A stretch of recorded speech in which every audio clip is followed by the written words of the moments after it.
മഹാനായ മുആദ് തങ്ങളോട് പറയുന്ന മുആദേ, നാളെ പരലോകത്തിലോട്ട് കടന്നു വരുന്ന രണ്ടാമത്തെ വിഭാഗമുണ്ടല്ലോ, ആരാണെന്നറിയോ? രണ്ടാമത്തെ വിഭാഗം എന്നത് റസൂലുള്ള പറയുന്നു, പന്നിയുടെ കോലത്തിൽ നാളെ പരലോകത്തിലേക്ക് കടന്നു വരികയാണ്. അലാ സൂറത്തിൽ ഖനാസീർ, പന്നിയുടെ കോലമാണല്ലോ, പന്നിയുടെ രൂപത്തിൽ നാളെ പരലോകത്തിലോട്ട് കടന്നു വരികയാണ്. മുആദ് റളിയല്ലാഹു തആല അൻഹു അവിടുന്ന് ചോദിച്ചു, നബിയേ, ആരാണ് റസൂലേ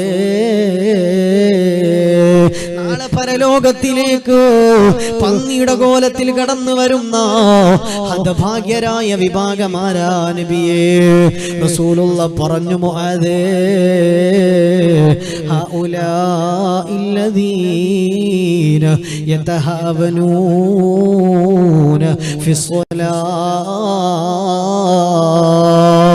നമസ്കാരത്തെ നിസാരപ്പെടുത്തിയവരാണ്, നമസ്കാരത്തെ നിസാരമാക്കി കളഞ്ഞവരാണ്, നമസ്കാരത്തെ നിസാരപ്പെടുത്തിയവരാണ്. നാളെ റബ്ബിന്റെ പരലോകത്തിലേക്ക് കടന്നു വരുമ്പോ പന്നിയുടെ കോലമാണല്ലോ. ഖബറിലേക്ക് വെച്ചപ്പോ നല്ല മനുഷ്യന്റെ മുഖമായിരുന്നു, ഖബറിലേക്ക് വെച്ചപ്പോ മനുഷ്യന്റെ മുഖമായിരുന്നു. പക്ഷേ നാളെ പരലോകത്തിലോട്ട് കടന്നു വരുമ്പോ അല്ലാഹുവേ, പന്നിയുടെ കോലമായി പോവുകയാണ്. വയുനാദിലു മുനാദി മിൻ ഖിബലിർ റഹ്മാൻ, അല്ലാഹുവിന്റെ ഭാഗത്ത് നിന്നതാ വിളിച്ചു പറയുകയാണ്. പടച്ചവനെയാ വരുന്നതാരാന്നറിയുമോ? പന്നിയുടെ രൂപത്തിൽ പരലോകത്തിലേക്ക് വരുന്നതാരാന്നറിയുമോ? അവിടുന്ന് വിളിച്ചു പറയുന്നു, നമസ്കാരത്തെ നിസാരപ്പെടുത്തിയവരാണ്, നമസ്കാരത്തെ നിസാരപ്പെടുത്തിയവരാണ്. എന്റെ പ്രിയമുള്ളവരെ, നമസ്കരിക്കാത്തവരെന്നല്ല, അല്ലാഹു തആല നിർബന്ധമായി നിർവഹിക്കാൻ പറഞ്ഞിരിക്കുന്ന ആ നമസ്കാരത്തെ നിസാരപ്പെടുത്തിയെങ്കില്, അതിനെ താഴ്ത്തിക്കളഞ്ഞെങ്കില്, ഗൗരവത്തിലെടുക്കാതിരുന്ന നാളെ പരലോകത്തിലോട്ട് കടന്നു വരുമ്പോ പന്നിയുടെ കോലത്തിൽ വരേണ്ടി വരുമെന്ന് ശഫീഉനാ മുഹമ്മദ് മുസ്തഫ സല്ലല്ലാഹു അലൈഹി വസല്ലം. പന്നിയുടെ രൂപം ആര്? നമസ്കാരത്തെ നിസാരപ്പെടുത്തിയവർ. ചെറുപ്പക്കാരെ, ഉപ്പമാരെ, ഉമ്മമാരെ, ഗൗരവത്തോടെ മനസ്സിലേക്ക് കൊണ്ടുവന്നോ. ആർക്കും മനസ്സിലാകാത്ത കാര്യമൊന്നല്ല പറയുന്നത്. നിസ്കാരത്തെ അങ്ങ് നിസാരമാക്കിയാൽ നാളെ റബ്ബിന്റെ കോടതിയിലുള്ള ശിക്ഷയാണ് ഈ പറയുന്നത്. അല്ലാഹു നമ്മൾക്ക് മനസ്സിലാക്കാൻ തൗഫീഖ് തരട്ടെ. എങ്ങനെ നിസ്സാരാക്കും ഉസ്താദേ? ഒരു മനുഷ്യനെ നിസ്സാരാക്കൽ എങ്ങനെയാണ്?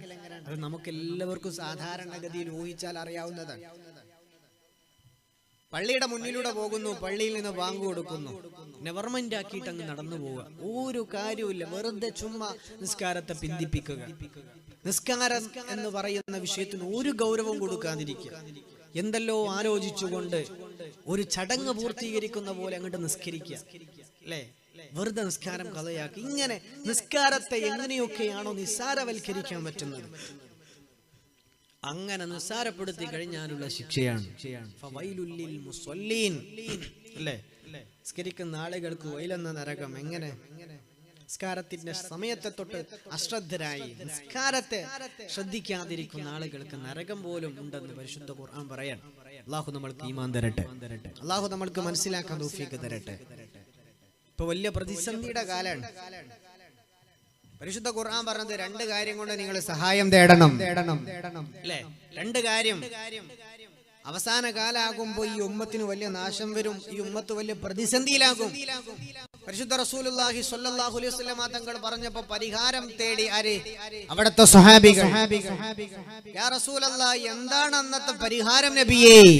അല്ലാഹുവിന്റെ പ്രവാചകൻ സ്വല്ലല്ലാഹു അലൈഹി വസല്ലം അവിടുന്ന് പറയുന്നു, സ്വഹാബാ, നാളെ പരലോകത്തിലോട്ട് കടന്നു വരുന്നതിന്റെ എന്റെ പ്രിയമുള്ളവരെ അഹ്വാലുകൾ കേട്ടുകൊണ്ടിരിക്കുമ്പോ രണ്ടാമത്തെ വിഭാഗം നമസ്കാരത്തെ നിസാരപ്പെടുത്തിയവരാണല്ലോ. ആ നിസ്കാരത്തിന്റെ പവർ എത്രയാണ്? ഹബീബായ തങ്ങളെ സ്വഹാബത്തിനോട് പറയുകയാണ്, സ്വഹാബാ, ഈ ഉമ്മത്തിന് നാശം കടന്നു വരുന്നൊരു സമയം വരാനുണ്ട്. ഈ ഉമ്മത്തിന് വലിയ പ്രതിസന്ധി പ്രയാസം വരുന്നൊരു ഘട്ടം വരാനുണ്ട്. അന്നത്തെ അവരുടെ പരിഹാരം എന്ന് പറയുന്നത് രണ്ട് കാര്യമാണ്. ഒന്ന് നിസ്കാരം, രണ്ട് തസ്ബീഹ് എന്ന് പരിശുദ്ധ റസൂലുള്ളാഹി സ്വല്ലല്ലാഹു അലൈഹി വസല്ലം. അല്ലാഹു നമ്മൾക്ക് മനസ്സിലാക്കാൻ തൗഫീഖ് തരട്ടെ. വസ്തഈനൂ ബിസ്സബ്രി വസ്സലാ, ക്ഷമ കൊണ്ടും നിസ്കാരം കൊണ്ടും സഹായം തേടാൻ പരിശുദ്ധ ഖുർആൻ നമ്മളോട് ഉണർത്തുകയാണ്. മഹാനായ ഹുദൈഫ റളിയല്ലാഹു തആല അൻഹു, ബഹുമാനപ്പെട്ട ഹുദൈഫ റളിയല്ലാഹു തആല അൻഹു പറയുമായിരുന്നു, കാന റസൂലുള്ളാഹി സ്വല്ലല്ലാഹു അലൈഹി വസല്ലം ഇദാ ഹസബഹു അംറുൻ ഫസിയ ഇലസ്സലാ. ഹബീബായ തങ്ങൾക്ക് എന്തെങ്കിലും പ്രയാസം വന്നാൽ, ഹബീബായ തങ്ങൾക്ക് എന്തെങ്കിലും ബുദ്ധിമുട്ട് വന്നെങ്കിലോ, എന്തെങ്കിലും പ്രയാസം വന്നാ അല്ലാഹുവിന്റെ പ്രവാചകന് സ്വല്ലല്ലാഹു അലൈഹി വസല്ലമ നമസ്കാരത്തിലേക്ക് ഓടുകയാണ്. നമസ്കാരത്തിലേക്ക് ഉളരുമെന്ന് മഹാനായ ഹുദൈഫ റളിയല്ലാഹു തആല അൻഹു.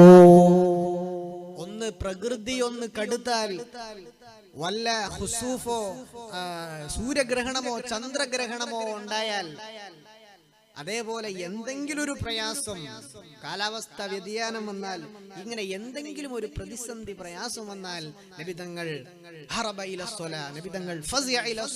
നിസ്കാരത്തിലേക്ക് ഓടുമായിരുന്നു. നിസ്കാരത്തിലേക്ക് പെട്ടെന്ന് ചെയ്യുന്ന പണി നമസ്കാരമായിരുന്നു. നമ്മൾക്ക് ഒരുപാട് പ്രശ്നമുണ്ട് ഉസ്താദെ, അങ്ങനെ പ്രശ്നം, ഇവിടെ പ്രോബ്ലം, മറ്റിടത്ത് പ്രോബ്ലം, കച്ചവടത്തിൽ പ്രോബ്ലം ഉണ്ട്, പഠനത്തിൽ പ്രശ്നമുണ്ട്, വീട്ടിൽ പ്രശ്നമുണ്ട്, അസുഖങ്ങളുണ്ട്. ഉസ്താദുമാരോട് മുഴുവനും നമ്മൾ പറയും. ആ പറയാൻ വരുന്ന അന്ന് ആലോചിക്കുക, ഇന്ന് സുബഹി നിസ്കരിച്ചിട്ടുണ്ടോ ഞാൻ, അല്ലേ? ഇന്നത്തെ സുബഹി ഖളാക്കിയിട്ടാണ് വന്നിട്ട് പറയുന്നത്, ഉസ്താദെ എന്റെ കച്ചവടം പൊളിഞ്ഞു പോയി. എങ്ങനെയാണ് നമുക്ക് പിന്നെ പരിഹാരം ഉണ്ടാകുന്നത്? ആദ്യം റബ്ബിനോട് പറയണം നമ്മുടെ മനസ്സിന്റെ പ്രയാസങ്ങൾ. ഹബീബായ സ്വല്ലല്ലാഹു അലൈഹി വസല്ലം തങ്ങൾക്ക് എന്തെങ്കിലും ഒരു പ്രയാസം വന്നു എന്നറിഞ്ഞാൽ നബി തങ്ങൾ ആദ്യം ചെയ്യുന്ന പരിപാടി നമസ്കാരമാണ്. നമ്മൾ ആരെങ്കിലും നമസ്കരിക്കാറുണ്ടോ? പ്രശ്നമില്ലാത്ത, രോഗമില്ലാത്ത, പ്രയാസമില്ലാത്ത ആരാ ഇവിടെ ഉള്ളത്? നമ്മൾ ഇന്നേ വരെ ഒരു 2 റക്അത്ത് നമസ്കരിച്ച് അല്ലാഹുവോട് പറഞ്ഞിട്ടുണ്ടോ? റസൂലുള്ളാഹി സ്വല്ലല്ലാഹു അലൈഹി വസല്ലം ഇദാ ഹസബഹു അംറുൻ ഫസിയ ഇലസ്സലാ.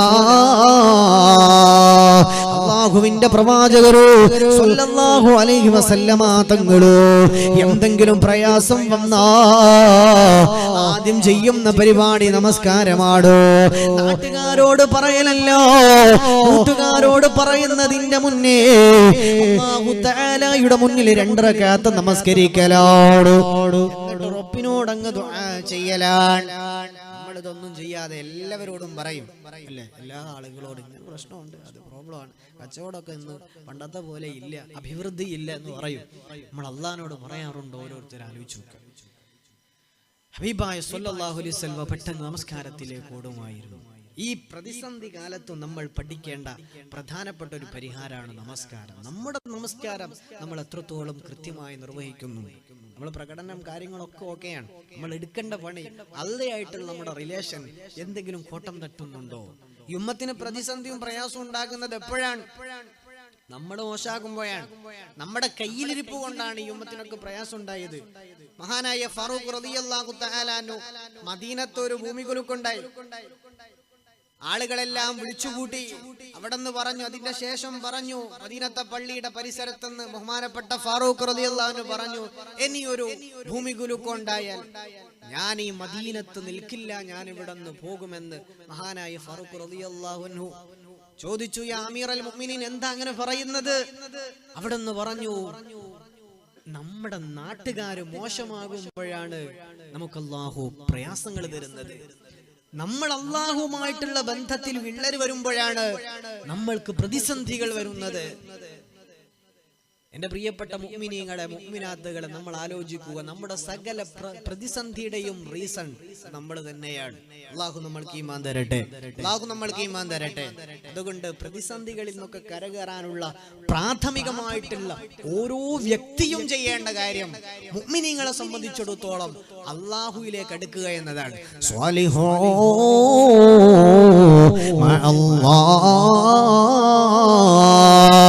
അല്ലാഹുമായിട്ടുള്ള നമ്മുടെ ബന്ധമുണ്ടല്ലോ, അത് ഏറ്റവും മനോഹരമായി ഏറ്റവും നല്ല രൂപത്തിലാണോ, ഏത് പ്രതിസന്ധി വന്നാലും അല്ലാഹു തആല നമുക്ക് ക്ഷമ നൽകുമല്ലോ, സഹിക്കാനുള്ള ത്രാണി അല്ലാഹു തരുമല്ലോ, ക്ഷമയെന്ന് പറയുന്ന വജ്രായുധം അല്ലാഹു നമ്മൾക്ക് തരുമല്ലോ. അതുകൊണ്ട് സ്വാലിഹോ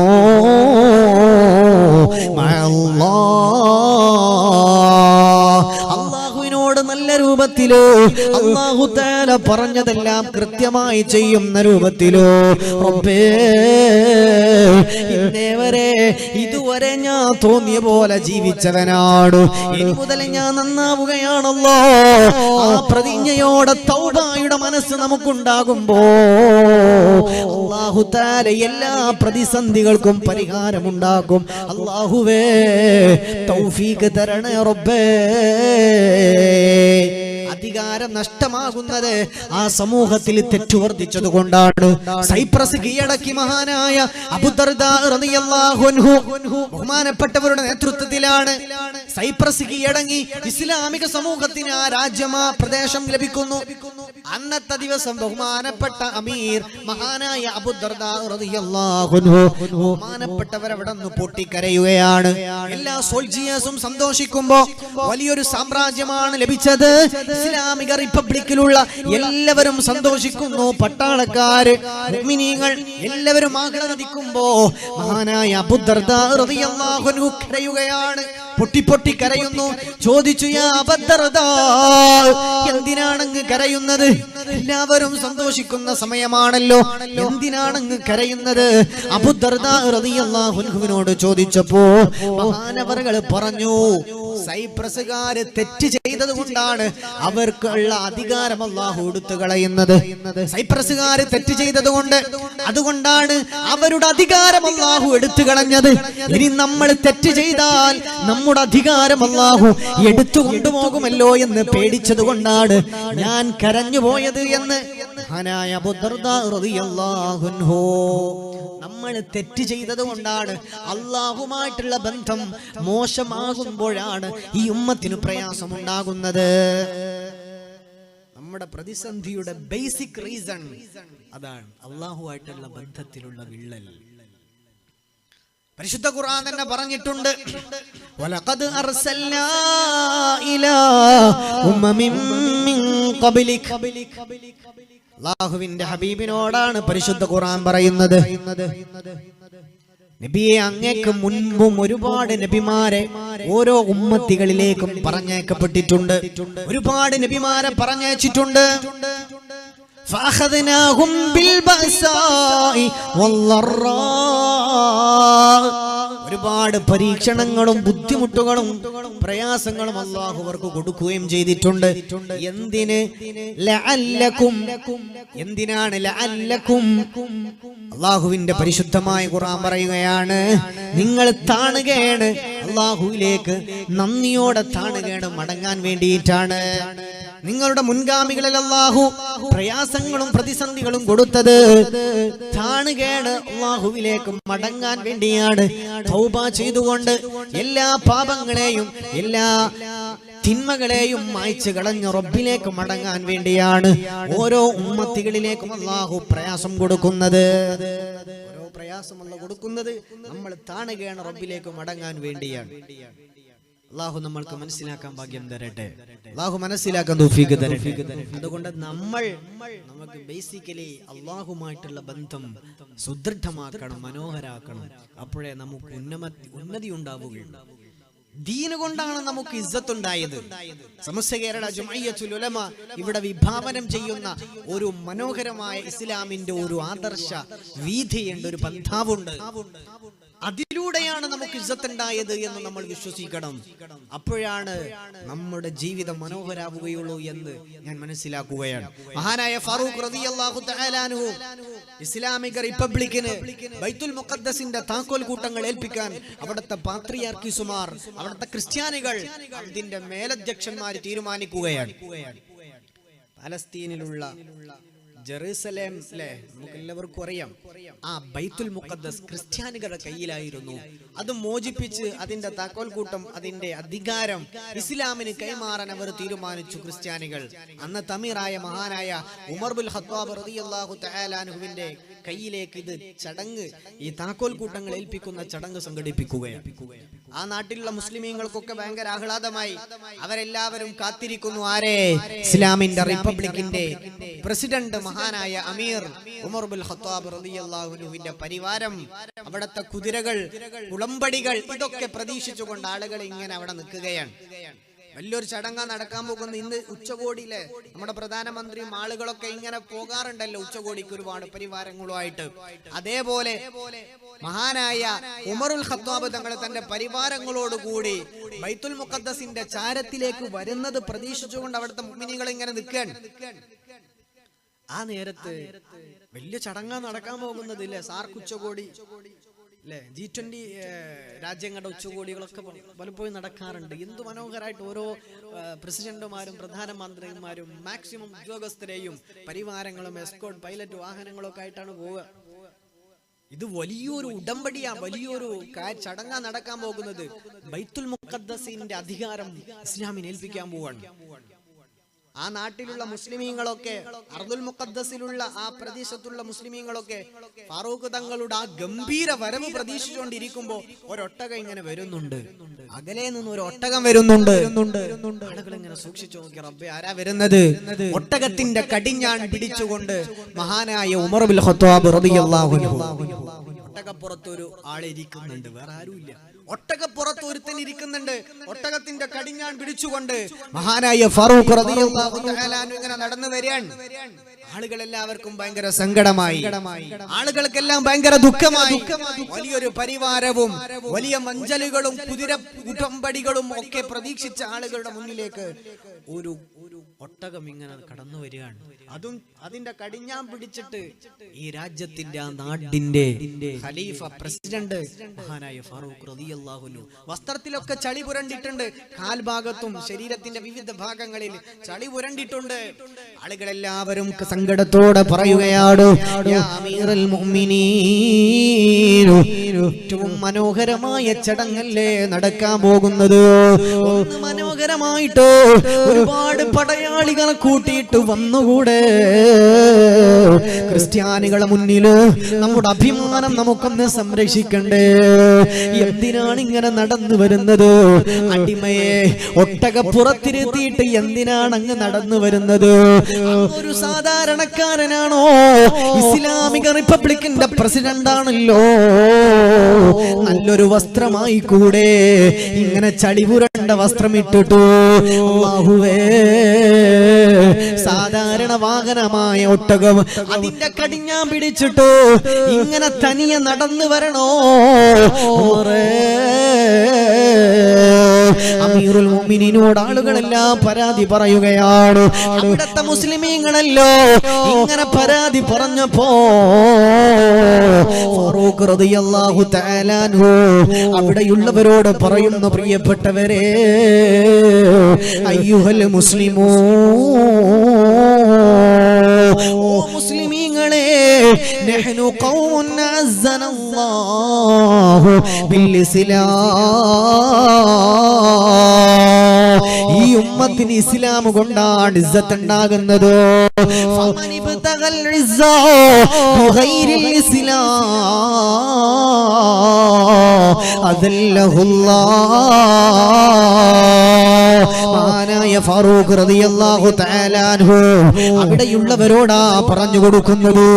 ഇസ്ലാം കൊണ്ട് ഇസ്സത്തുണ്ടായ സമൂഹമാണല്ലോ, ഇസ്ലാം കൊണ്ട് ഇസ്സത്തുണ്ടായ സമൂഹമാണല്ലോ, അല്ലാതെ എന്റെ വസ്ത്രത്തിലല്ല, എന്റെ വാഹനത്തിലല്ല, എന്റെ പടയാളിയുടെ കരുത്തിലല്ല, നമ്മുടെ മനസ്സിന്റെ ഉള്ളിൽ റബ്ബുണ്ടോ, അങ്ങനെയാ നമുക്ക് ഇസ്സത്തുണ്ടാകുന്നത്.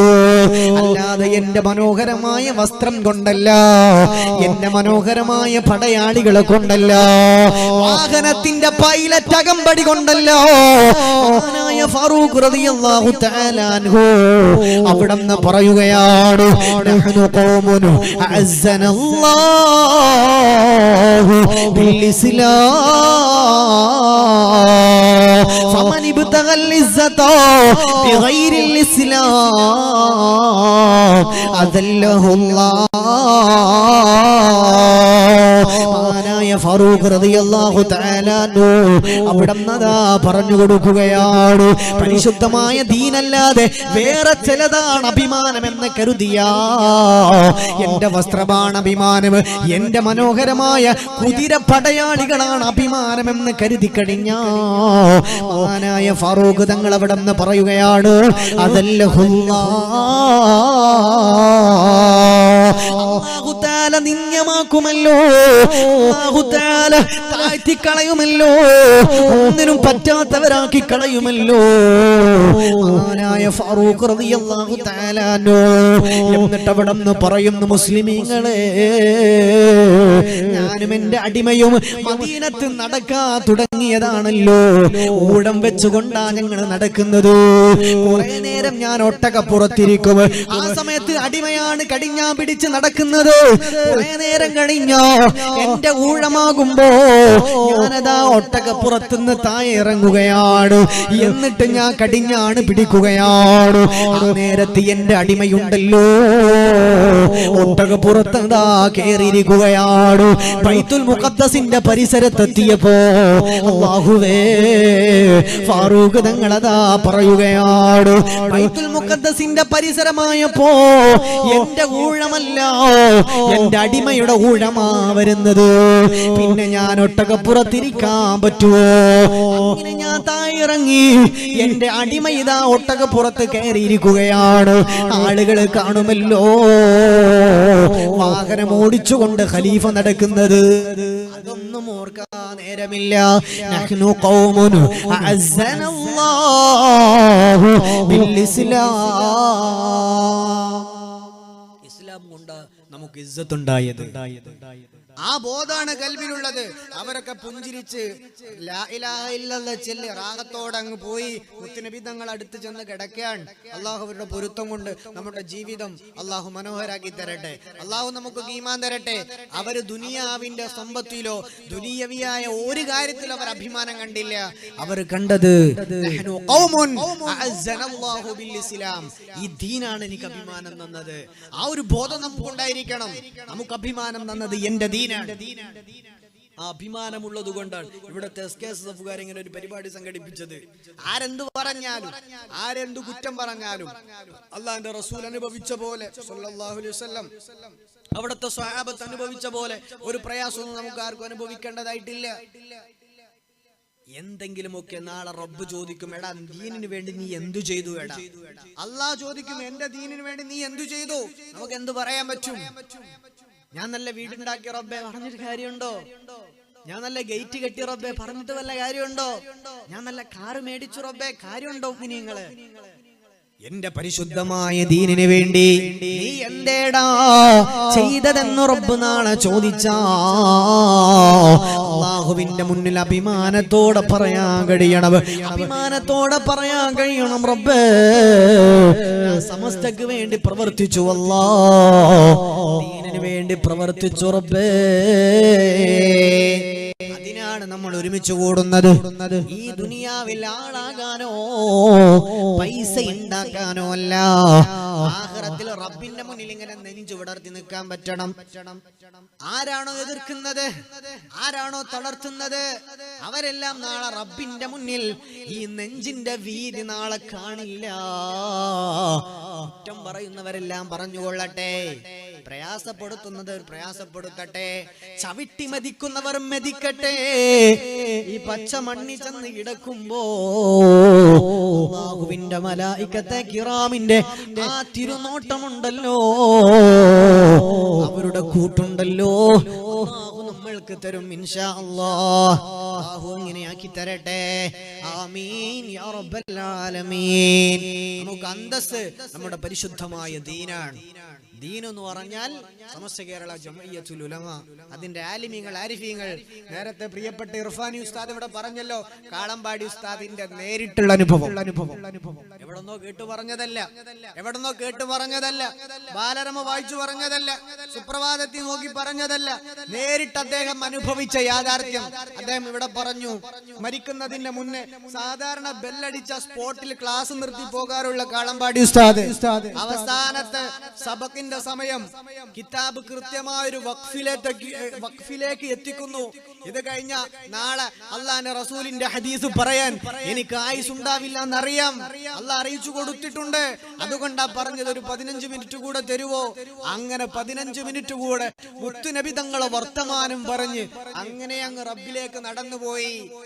അവരാണ് നമ്മളെ നയിച്ച മഹാനായ കാളമ്പാടി ഉസ്താദ്. അല്ലാഹുവിന്റെ പൊരുത്തം നമുക്ക് തരട്ടെ, അല്ലാഹുവിന്റെ പൊരുത്തം നമുക്ക് തരട്ടെ. നാളെ ആഖിറത്തിന്റെ ലോകത്ത് നമ്മുടെ കൈ പിടിക്കാൻ അവരുണ്ടാകും ഇൻഷാ അല്ലാഹ്. അല്ലാഹു അങ്ങനെയുള്ള മുത്തഖീങ്ങളായ നല്ല ഇഖ്ലാസുള്ള പ്രവർത്തകരിൽ അല്ലാഹു നമ്മളെ ഉൾപ്പെടുത്തട്ടെ. കണ്ണിയത്ത് ഉസ്താദ് ദ്വാര നിട്ടുള്ള മുഅ്മിനീങ്ങളെ ആരെങ്കിലും എന്തെങ്കിലും പറയട്ടെ, പറയുന്നവരെന്തെങ്കിലും പറയട്ടെ. സമസ്ത കേരള ജംഇയ്യത്തുൽ ഉലമ അത് നെഞ്ചോട് ചേർത്തോ, നാളെ ആഖിറത്തിന്റെ ലോകത്ത് വിജയമുണ്ട്, ഒരു സംശയവുമില്ല. കാരണം നമുക്ക് ഉറപ്പ് തരുന്നത് മഹാനായ ആരിഫായ ശംസുൽ ഉലമാ റളിയല്ലാഹു അൻഹു, മഹാനായ കണ്ണിയത്ത് ഉസ്താദ്, അതേപോലെ തന്നെ വരക്കൽ മുല്ലക്കോയ തങ്ങൾ, ഇവരൊക്കെ ആരിഫീങ്ങളാണ്. അള്ളാഹ് ഇഷ്ടമുള്ള വലിയ മനുഷ്യന്മാരാണ്. അവരുടെ പൊരുത്തം മദദ് നാളെ ആഖിറത്തിൽ കിട്ടും, സംശയമില്ല. ഓരോ കാലഘട്ടത്തിലെയും ആലിമീങ്ങളുടെ പേരിലാണ് അന്നത്തെ ജനങ്ങളെ മുഴുവനും ആഖിറത്തിൽ വിളിച്ചു കൂട്ടുക എന്ന് നബി മുഹമ്മദ് മുസ്തഫ സല്ലല്ലാഹു അലൈഹി വസല്ലം. നാളെ ആഖിറത്തിന്റെ ലോകത്ത് ശംസുൽ ഉലമാ റഹ്മത്തുള്ളാഹി അലൈഹി വിളിക്കുമ്പോൾ പിന്നിൽ നമുക്ക് അന്തസ്സോടെ വരി നിൽക്കാൻ കഴിയണം. ബാക്കിൽ ചെന്ന് മുന്നിലൊന്നും പോയിട്ട് നിൽക്കേണ്ട കാര്യമില്ല, ബാക്കിൽ ശംസുൽ ഉലമാന്റെ പുറകിൽ ചെന്ന് നിൽക്കാൻ നമുക്ക് സാധിക്കണം. അതിനു വേണ്ടിയാ അല്ലാഹു തൗഫീഖ് തരട്ടെ, അല്ലാഹു തൗഫീഖ് തരട്ടെ. ഉമ്മമാരെ ഉപ്പമാരെ നമ്മളെല്ലാവരും അതിനു വേണ്ടിയാ പരിശ്രമിക്കുന്നത്. അല്ലാഹു തൗഫീഖ് തരട്ടെ. ആമീൻ യാ റബ്ബൽ ആലമീൻ. അപ്പോൾ നമ്മുടെ ഇസ്സത്ത് നമ്മുടെ പരിശുദ്ധമായ ദീനാണ്. ഈ ദീനാണ് നമ്മുടെ ഇസ്സത്ത്. അല്ലാഹു അങ്ങനെ നമ്മുടെ ഖൽബിൽ അല്ലാഹുവിനെ പേടിയുള്ള ഒരു മനസ്സ് നമുക്ക് അല്ലാഹു നിലനിർത്തി തരട്ടെ. അപ്പൊ രണ്ടാമത്തെ വിഭാഗം ഞാൻ പറഞ്ഞു, നിസ്കാരത്തെ നിസ്സാരപ്പെടുത്തിയവർ. എങ്ങനെ നാളെ പരലോകത്തേക്ക് വരുന്നത്? എങ്ങനെ വരുന്നത്? പന്നിയുടെ കോലത്തിൽ എന്ന് നബി മുഹമ്മദ് മുസ്തഫ സല്ലല്ലാഹു അലൈഹി വസല്ലം പന്നിയുടെ രൂപത്തിലാണ്. അല്ലാഹു നമ്മളെ കാക്കുമാറാകട്ടെ. ഉറക്കാമീൻ പറയും, അല്ലാഹു നമ്മളെ കാക്കട്ടെ. നിങ്ങൾ പറയുന്നു കേൾക്കുമ്പോ നമുക്ക് എല്ലാവർക്കും ഇങ്ങനെ എന്തോ ഒരു തരത്തിലുള്ള അല്ലെ, അങ്ങനെയൊക്കെ ഉണ്ടാവുമോ, ഇങ്ങനെയൊക്കെ സംഭവിക്കുമെന്നോ ആലോചിക്കും. കാസർഗോഡ് ജില്ലയിൽ നമ്മൾ കേട്ടു, ഒരു വർഷം മുമ്പ് പള്ളിയെടുക്കാൻ വേണ്ടി മണ്ണ് മാന്തിയതാ. നോക്കുമ്പോ എന്റെ പ്രിയപ്പെട്ടവര് ഒരു മയ്യത്ത് കാണുന്നു, ഖബർ കാണുന്നു. പൊക്കി നോക്കുമ്പോ 13 കൊല്ലം മുന്നേ മരണപ്പെട്ടു പോയ ആമു എന്ന ഉപ്പാന്റെ മയ്യത്താണ്. ഒരു കുഴപ്പമില്ല, 13 കൊല്ലായി കിടക്കുന്നു, കഫൻ തുണിക്കൊന്നും പറ്റിയിട്ടില്ല. ഒരു വെള്ള തുണി എടുത്ത് മണ്ണിലേക്ക് വെക്ക്, രാവിലെ വെച്ച് 2 ദിവസമാകുമ്പോഴേക്ക് അല്ല 1 ദിവസം കഴിഞ്ഞാൽ ആ വെള്ളത്തുണി മുഷിയാൻ തുടങ്ങും. 4 ദിവസമായി കഴിഞ്ഞാൽ മണ്ണോട് അലിഞ്ഞു ചേരും, ഒന്നും ഇല്ലാതെയായി പോകും അല്ലേ. ഇത് 13 കൊല്ലം ഖബറിൽ കിടന്നു, 3 കഷ്ണം തുണി, ആ കഫം പുടവക്ക് പോലൊന്നും പറ്റിയില്ല. ആ ഉപ്പ അവിടെ അന്തസ്സോടെ കിടക്കുകയാണ് കാസർഗോഡ് ജില്ലയിൽ. ഇന്നലെ എനിക്ക് കാഞ്ഞങ്ങാടായിരുന്നു പരിപാടി. ഈ പറഞ്ഞ ആമു എന്ന് പറയുന്ന ഉപ്പായുടെ ഏതോ ഒരു റിലേറ്റീവ്സിനെ എനിക്ക് ആ യാത്രയിൽ കണ്ടുമുട്ടാൻ സാധിച്ചു. ഞാനത് നേരിട്ട് ചോദിച്ചു മനസ്സിലാക്കുകയും ചെയ്തതാണ്. ഇങ്ങനെ കാസർഗോഡിലുള്ള യാത്രയിൽ ആ ഒരു സഹോദരനെ എനിക്ക് കാണാൻ പറ്റി, സംസാരിച്ചു. ആ ഒരു സഹോദരൻ കരഞ്ഞുകൊണ്ട് കണ്ണുനീരൊലിപ്പിച്ചുകൊണ്ട് ആ ആമു എന്ന ഉപ്പായെ സംബന്ധിച്ചുകൊണ്ട് അവിടെ നിന്ന് പറഞ്ഞത് കേട്ടു. വല്ലാത്ത സങ്കടം. എന്റെ പ്രിയപ്പെട്ടവരെ ആ മനുഷ്യൻ 13 കൊല്ലായി ഖബറിനകത്ത് കിടക്ക, ഒരു കുഴപ്പമില്ല. ഇങ്ങനെ എത്രയോ മനുഷ്യന്മാർ. ഇതൊക്കെ ഇങ്ങനെ കേൾക്കുമ്പോൾ നല്ല കുളൂസിൽ ഇങ്ങനെ അങ്ങോട്ട് വിടാൻ പറ്റും അല്ലെ. എപ്പോഴാ മരിച്ചുപോയി? വാട്സപ്പ് എടുത്തു നോക്കുമ്പോൾ എത്ര മരണങ്ങളാ ഓരോ ദിവസവും സംഭവിക്കുന്നത്. ഇന്നലെ മിനിയാന്ന് ഒരു ചെറുപ്പക്കാരൻ കുട്ടി ആക്സിഡന്റിൽ മരണപ്പെട്ടു. ഹബീബായ തങ്ങളെ പറ്റി മനോഹരമായ ഒരു പാട്ടൊക്കെ പാടി അത് ഇന്ന് പുറത്തിറക്കാനിരിക്കുകയാണ്. ആ പുറത്തിറക്കുന്ന പാട്ട് കാണാൻ ഭാഗ്യമില്ലാതെ റിലീസിങ്ങിന്റെ സമയത്തിന്റെ മുമ്പ് ആക്സിഡന്റ് ഇല്ല ചെറിയ ചെറുപ്പക്കാരൻ ലോകത്തോട് ഇവിടെ പറഞ്ഞു പോയി. ഇങ്ങനെ എത്രയോ പേര് ഫോൺ എടുത്ത് ഓപ്പൺ ആക്കിയാൽ അല്ലെ, രാവിലെ ഉറക്കണീറ്റ് ഓപ്പൺ ആക്കി കഴിഞ്ഞാൽ ഗ്രൂപ്പിൽ എന്താ ഇന്നാലില്ല എന്ന നോട്ടിഫിക്കേഷനാ കാണുന്നത്. ഓപ്പൺ ചെയ്ത് നോക്കും 30 കാരൻ മരിച്ചു, 25 കാരൻ മരിച്ചു, 40 കാരൻ മരിച്ചു. എന്ത്? Silent attack, cancer, accident. ഇതാണ് നമ്മൾ നിത്യേന കേട്ടുകൊണ്ടിരിക്കുന്നത്.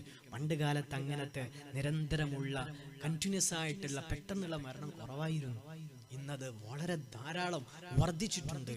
ഇന്നല്ലെങ്കിൽ നാളെ നമ്മളും അങ്ങനെ പായക്കകത്ത് കിടക്കുമ്പോ മുഅ്മിനീങ്ങളെ കൊണ്ടുപോകാൻ വല്ലതും വേണ്ടേ? അള്ളാന്റെ മുന്നേക്ക് വെറും കൈയോടെ പോകാൻ പറ്റുമോ? ഒറ്റക്കുള്ള യാത്രയാണ്. കയ്യിൽ വല്ലതും ഇല്ലാതെ എങ്ങനെ റബ്ബിന്റെ മുന്നിലേക്ക് ചെല്ലും? കാട്ടിലാണ് നാളെ മണിയറ, ഘനമേറിടുന്ന കല്ല ദിന്റെ മീതേ. ിലേക്ക് പോകേണ്ടവരാണ്. ആ പരിശുദ്ധമായ ലോകത്തിലേക്ക് അല്ലാഹു നമ്മൾക്ക് നല്ല പോലെയുള്ള യാത്ര തരട്ടെ. ആമീൻ യാ റബ്ബൽ ആലമീൻ. 2 വിഭാഗം പറഞ്ഞു. മദീനത്ത് ഒരു സഹോദരിയുടെ സംഭവം അല്ലാമ ഇബ്നു അബി ദുനിയ രേഖപ്പെടുത്തുന്നത് കാണാൻ പറ്റും. നിസ്കാരത്തെ നിസ്സാരപ്പെടുത്തിയ ഒരു സഹോദരിയുടെ സംഭവമാണ്. അല്ലാഹു നമ്മൾക്ക് മനസ്സിലാക്കാൻ തൗഫീഖ് തരട്ടെ. ഞാൻ ചുരുക്കി പറഞ്ഞുതരാം. മദീനത്തൊരു ചെറുപ്പക്കാരനുണ്ട്. ചെറുപ്പക്കാരന്റെ സഹോദരി മരണപ്പെട്ടു. ഇദ്ദേഹം വർഷങ്ങൾ അധ്വാനിച്ച പൈസ പേഴ്സിനകത്ത് സൂക്ഷിച്ച് പോക്കറ്റിൽ വെച്ചിരുന്നു. സഹോദരി മരണപ്പെട്ടു. രാവിലെ മരണപ്പെട്ടു. സഹോദരിയുടെ ഖബറടക്കം കഴിഞ്ഞു. തിരിച്ച് വീട്ടിലേക്ക് വന്നു. നോക്കുമ്പോഴാണ് പോക്കറ്റിൽ കിടന്ന പൈസ കാണാനില്ല. മദീനത്ത് നടന്ന സംഭവമാണ്. പ്രഗത്ഭരായ ആലിമീങ്ങളൊക്കെ ഉദ്ധരിച്ചിട്ടുണ്ട്. മുഅ്മിനീങ്ങളെ മുഅ്മിനാത്തുകളെ വീട്ടിൽ വന്നു നോക്കുമ്പോ പോക്കറ്റിൽ കിടന്ന പൈസ കാണാനില്ല. ആളുകളോടൊക്കെ ചോദിച്ചു, ആർക്കും അറിയില്ല. ആരോ പറഞ്ഞു കൊടുത്തു, പെങ്ങളെ ഖബറിലേക്ക് വെക്കുമ്പോ പോക്കറ്റിൽ കിടന്ന പണം ഖബറിലേക്ക് വീണു പോയിട്ടുണ്ടാകും. പോക്കറ്റിൽ കിടന്ന പണം ഖബറിലേക്ക് വീണു പോയിട്ടുണ്ടാകും. ആരോ പറഞ്ഞു കൊടുത്തു. എന്റെ പ്രിയപ്പെട്ട സഹോദരങ്ങളെ, സഹോദരിമാരെ, ഈ ചെറുപ്പക്കാരൻ നേരെ പള്ളിയിലേക്ക് ചെന്നു. ഖബർ മാന്താൻ വേണ്ടിയിട്ട് തീരുമാനിക്കുകയാണ്. കുറച്ചു മുമ്പെയാണ് പെങ്ങളെ ഖബറിലേക്ക് വെച്ചത്. പക്ഷേ കുറച്ചു നേരം കഴിഞ്ഞു. പോക്കറ്റിൽ കിടന്ന വർഷങ്ങളുടെ അധ്വാനം പെങ്ങളെ ഖബറിലേക്ക് വെച്ചപ്പോ കീസയിൽ നിന്ന് താഴോട്ട് പോയിട്ടുണ്ടാകും. അതെടുക്കാൻ വേണ്ടിയിട്ട് മണ്ണ് മാന്തുകയാണ്. തന്റെ സഹോദരിയുടെ മണ്ണ്, ഖബറിന്റെ മണ്ണുകൾ മുഴുവനും മാന്തി അടിഭാഗത്തുള്ള ആ സ്ലാബ് കല്ലെടുത്തു മാറ്റി. നോക്കുമ്പോ ആ ഭാഗത്ത് നിന്ന് ഇദ്ദേഹത്തിന്റെ പേഴ്സ് ലഭിച്ചു. പക്ഷെ മനസ്സ് തകർന്നു പോകുന്ന, വളരെ പ്രയാസപ്പെടുത്തുന്ന ഒരു കാഴ്ച കാണുകയാണ്. ആ ചെറുപ്പക്കാരൻ അവിടുന്ന് പെട്ടെന്ന് തന്നെ പുറത്തേക്ക് വന്നു. വീട്ടിലേക്ക് ഓടിച്ചെന്നു. മാതാവിന്റെ മുന്നിൽ ചെന്നിട്ട് ഉമ്മായോട് പറഞ്ഞു, ഉമ്മ അഖ്ബിർനി അമ്മ ഉഖ്തി, എന്റെ പെങ്ങള് അവൾ ജീവിതത്തിൽ ചെയ്ത പാപങ്ങൾ എന്താണെന്ന് പറഞ്ഞു തരുമോ? അഖ്ബിർനി അമ്മ ഉഖ്തി, എന്റെ പെങ്ങള് ചെയ്തു പോയ പാപങ്ങളൊന്ന് പറഞ്ഞു തരുമോ ഉമ്മ? അവള് ചെയ്തു പോയ തിന്മകളൊന്ന് പറഞ്ഞു തരുമോ? ഉമ്മ പറഞ്ഞു, മോനെ, നിന്റെ പെങ്ങള് മരിച്ചു പോയതല്ലേ, മരിച്ചവരെ പറ്റിയിട്ടോ തിന്മകൾ പറയാൻ പറ്റുമോ? അവരെ പറ്റി നല്ലതല്ലേ പറയാൻ പറ്റുമോ? നേരത്തെ മകൻ പറഞ്ഞു, ഉമ്മ,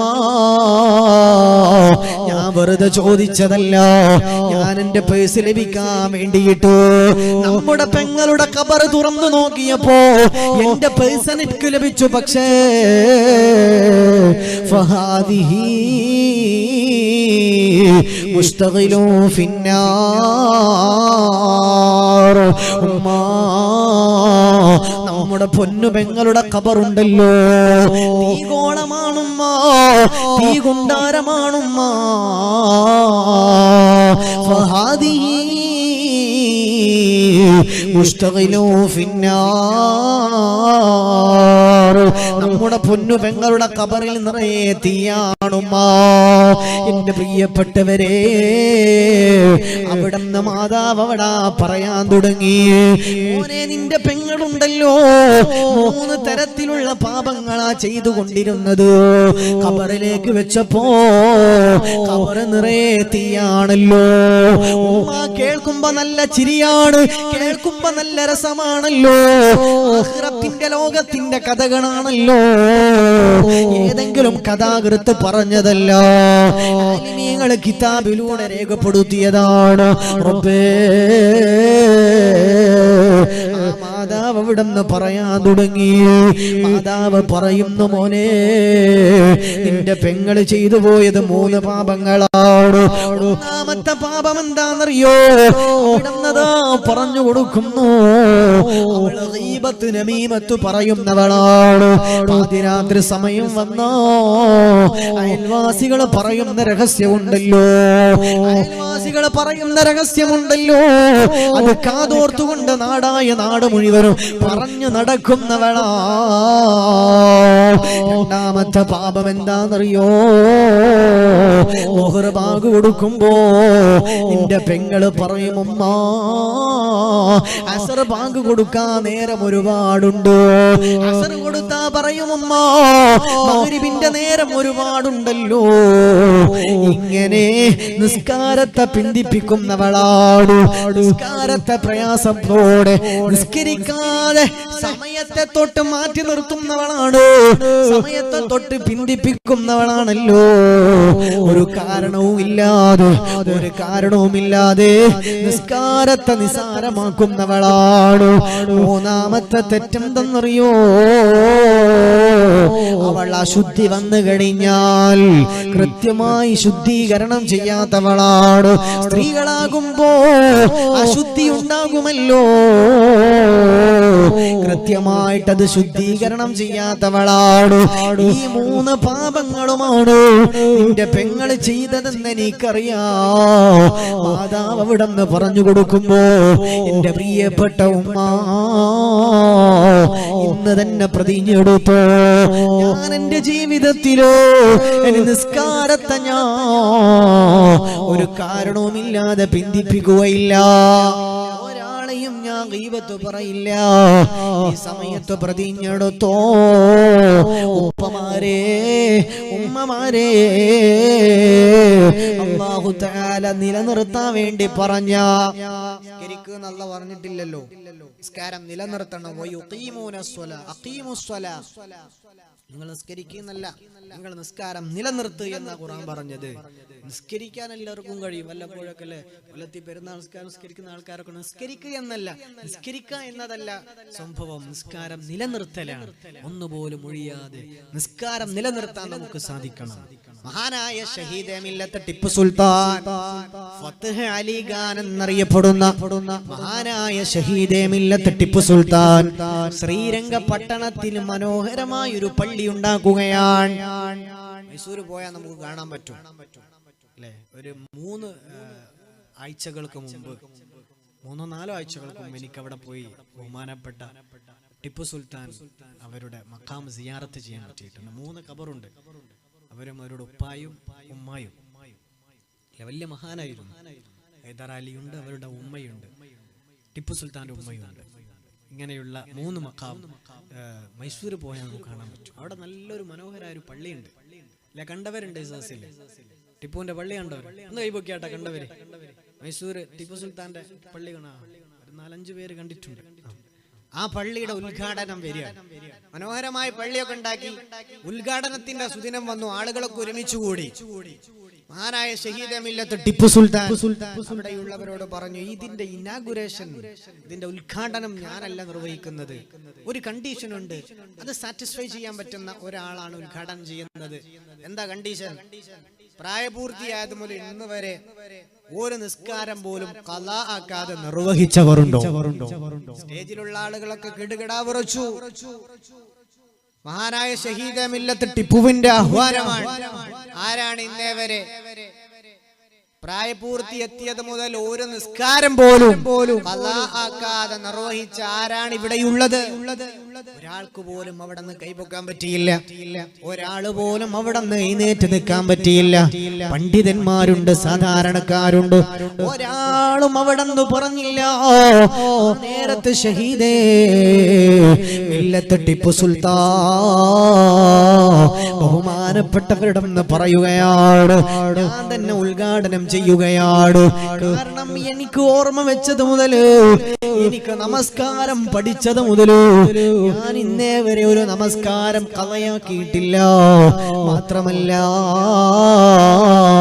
ഒരു നമസ്കാരം പോലും ഒറ്റക്കല്ലാതെ ജമാഅത്തായിട്ടല്ലാതെ ഞാൻ ഇന്നേ വരെ നമസ്കരിച്ചിട്ടില്ല.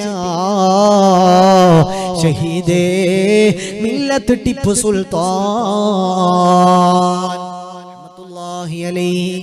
ഷഹീദേ മില്ലത്തിനെ പോലെ തിരക്കുള്ള മനുഷ്യന്മാരൊക്കെ ഭൂമിയിൽ തന്നെ ഉണ്ടോ? അത്രയധികം ബിസി. ഈ രാജ്യം മുഴുവനും മൈസൂരിന്റെ ഇങ്ങോട്ട് മലബാർ മേഖല മുഴുവനും തന്റെ അധീനതയിൽ കൊണ്ടു നടന്ന മഹാനായ ഷഹീദേ മില്ലത്ത് ടിപ്പു സുൽത്താൻ ഓർമ്മ വെച്ച നാൾ മുതൽ ഒരു നിസ്കാരം പോലും എന്താക്കിയിട്ടില്ല, കളാക്കിയിട്ടില്ല. ഒരു സാധാരണക്കാരനല്ല, ഈ നാട്ടിലെ ഭരണാധികാരി, ചില്ലറ ഭരണാധിപനല്ല. ബ്രിട്ടീഷ് സാമ്രാജ്യത്തെ, ആ സൈന്യത്തെ കിടികിടാ വിറപ്പിച്ച മൈസൂർ സിംഹം എന്നറിയപ്പെടുന്നത് അങ്ങനത്തെ ഭരണാധിപൻ ഒരു നിസ്കാരം പോലും അവോയ്ഡ് ചെയ്തില്ല എന്ന് മാത്രമല്ല, മുഴുവൻ നിസ്കാരവും ജമാഅത്തായിട്ടാണ് നിർവഹിച്ചത്. ആര്? രാഷ്ട്രത്തലവൻ, ഭരണാധിപൻ.